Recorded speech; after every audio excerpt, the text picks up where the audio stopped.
दोनों इन्वेस्ट कर रहे हैं, तो क्यों ना एक ऐसे शख्स से बात की जाए जो दोनों जगह प्रेजेंट है, एफआईआई और डीआई दोनों तरफ की बात। प्रशांत खेमका, वाइट ओक कैपिटल के मैनेजिंग डायरेक्टर, अब हमारे साथ जुड़ गए हैं। Prashant ji, good morning. बहुत बड़ा नमस्कार गैप अप, अनुज जी। निफ्टी में 300 नमस्कार। पॉइंट, बैंक निफ्टी में 1000 पॉइंट, और ये ऑलरेडी जबकि मार्केट इतना चल चुका है पूरे नवंबर में।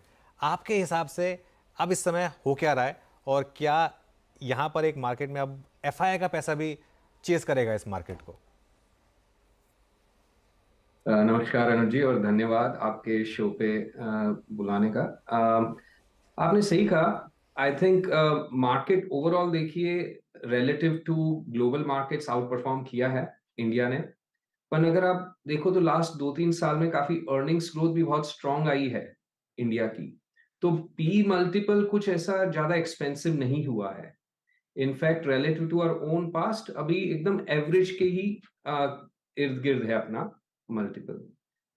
फॉरेन इन्वेस्टर्स, बिकॉज मैक्रो काफी पॉजिटिव है, इकोनॉमिक ग्रोथ के आंकड़े सब अपने देखे ही है। कॉर्पोरेट अर्निंग्स इंडिया का एक्सपेक्टेशन है would be one of the fastest across the world. तो पॉजिटिव माहौल बना हुआ है। एक ये रिस्क एलिमेंट लग रहा था उन्हें कि भाई वेट किया जाए सेंट्रल इलेक्शंस, मई के इलेक्शंस देखने के बाद ट्रिगर पुल करें।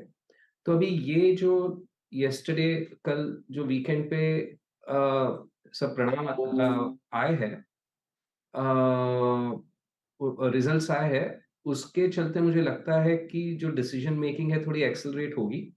And around year end which is December January, over the next 2 months, yes, inflows FII के सॉलिड होने चाहिए, जो हमारी इंटरेक्शन से हमको हम जो अनुमान लगा सकते हैं उस हिसाब से अनुज। तो प्रशांत जी, फिर यहाँ पर चेज क्या किया जाए? क्या अक्रॉस द बोर्ड पैसा बनेगा? सिंपल निफ्टी का ईटीएफ लेके छोड़ दें?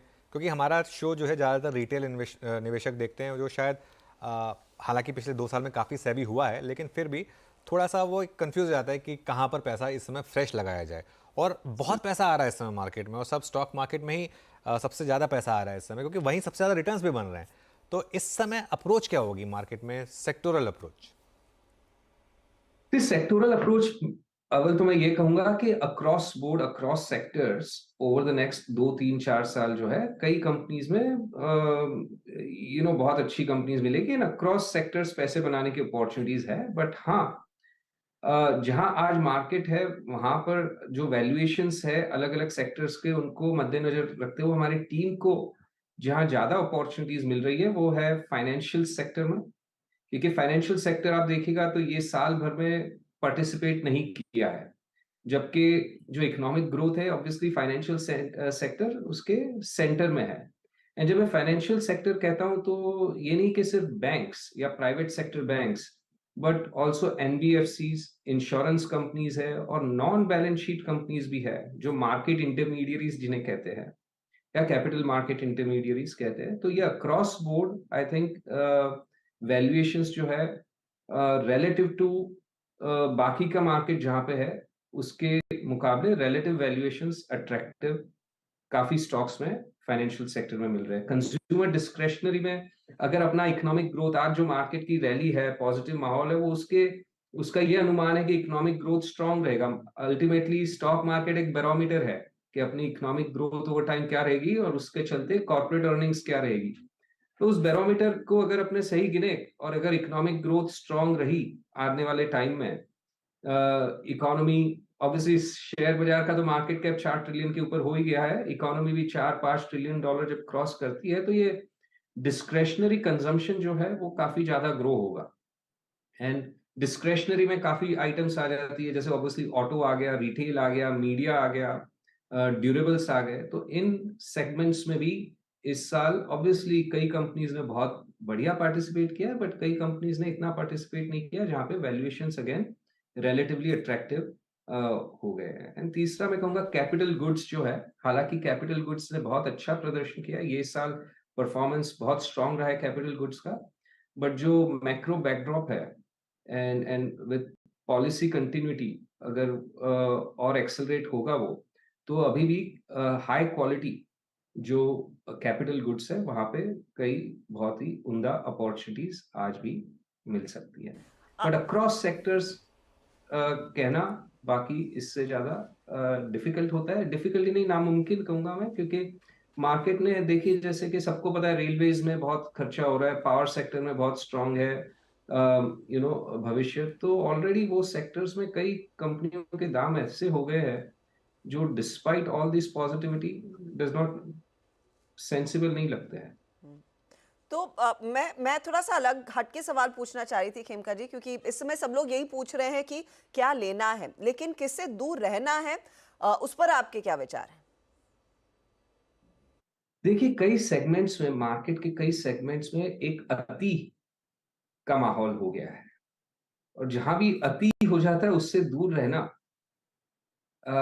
उचित रहता है मेरे हिसाब से।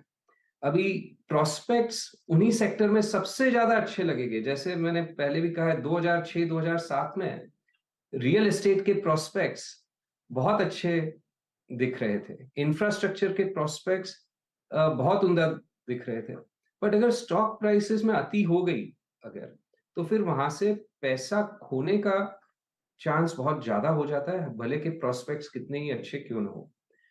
तो वैसे आज कई डोमेस्टिक सिक्लिकल सेगमेंट्स में, पर्टिकुलरली स्मॉल कैप्स में, जिनका हिस्टोरिकल ट्रैक रिकॉर्ड एकदम सॉलिड नहीं है, ना तो एग्जीक्यूशन को लेके सॉलिड है, ना गवर्नेंस को लेके सॉलिड है, बट चूंकि अगले 2 4 5 साल का फ्यूचर बहुत स्ट्रांग लग रहा है, ऑर्डर बुक्स बहुत स्ट्रांग लग रही है, वहां पे कई स्टॉक्स के दाम 10 गुना, 20 गुना, 30 गुना हो गए हैं।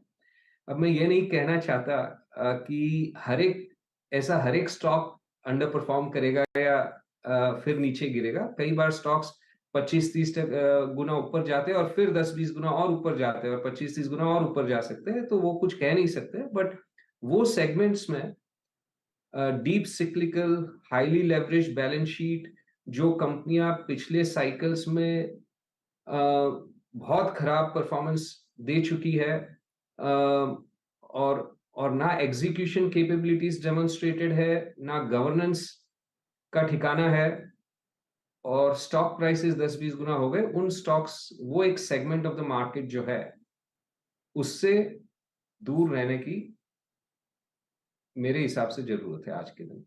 ऑलराइट। लालच बहुत ज्यादा करोगे, फंसने का चांस ज्यादा है। बिल्कुल, बहुत बहुत शुक्रिया प्रशांत जी आज हमारे साथ बात करने के लिए, और इस